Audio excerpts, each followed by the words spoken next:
Guys मान लीजिए कि जिस देश में आप रहते हैं उस देश पर कोई दूसरा देश आकर या उसकी सेना आकर कब्जा कर ले तो क्या होगा। यह मंजर कितना खौफनाक होगा ये तो आप समझ ही पा रहे होंगे। और आज कुछ ऐसा ही हो रहा है अफगानिस्तान के लोगों के साथ, जहां पर तालिबान ने अपना कब्जा कर लिया है। पर सवाल यह उठता है कि अफगानिस्तान की सेना आखिर कर क्या रही थी, उन्होंने तालिबानियों को अंदर आने कैसे दिया।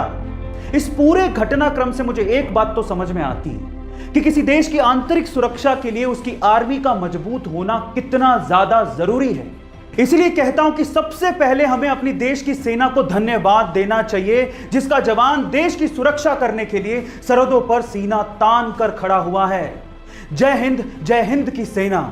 टोक्यो ओलंपिक में नीरज चोपड़ा के गोल्ड मेडल जीतने पर 18 साल बाद हमें इंडियन नेशनल एंथम ओलंपिक में सुनने का सौभाग्य प्राप्त हुआ।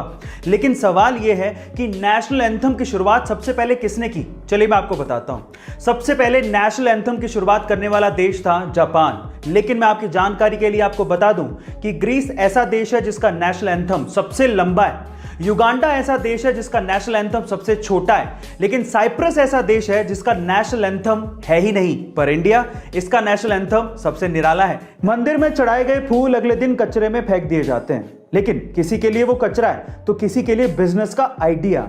जी हां गाइस, आप ठीक सुन रहे हैं। कानपुर के अंकित अग्रवाल ने ऐसे ही कचरे के फूलों से अपने बिजनेस का आइडिया निकाल लिया। उनके स्टार्टअप का नाम है फूल। अब ये करते क्या है, उनके आइडिया को ध्यान से सुनिएगा।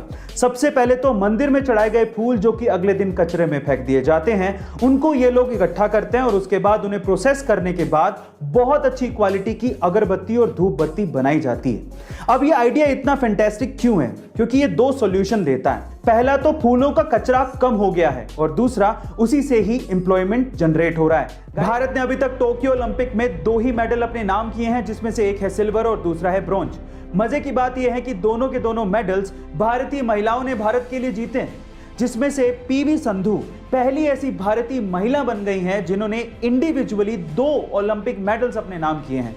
सबसे पहले तो लास्ट संडे को उन्होंने चाइना के खिलाड़ी को हराकर ब्रॉन्ज मेडल अपने नाम किया और फिर उससे पहले 2016 में रियो ओलंपिक में सिल्वर मेडल जीता था। इसी तरह से भारतीय इतिहास की वो पहली ऐसी महिला है जिन्होंने 2 इंडिविजुअल ओलंपिक मेडल्स अपने नाम किए हैं। अक्सर जब एक जगह से दूसरी जगह पर जाने के लिए हम लोग सड़क मार्ग का इस्तेमाल करते हैं तो सड़क किनारे हमें अलग अलग रंग के पत्थर दिखाई देते हैं। क्या आप उन रंगों का मतलब जानते हैं? चलिए मैं आपको बताता हूं। देखिए, अगर आपको पीले रंग का पत्थर दिखे तो इसका मतलब वो नेशनल हाईवे है और वो सेंट्रल गवर्नमेंट के अधीन आता है। इसके अलावा जब आपको ग्रीन कलर का पत्थर दिखे तो इसका मतलब वो स्टेट हाईवे है और वो स्टेट गवर्नमेंट के अधीन आता है।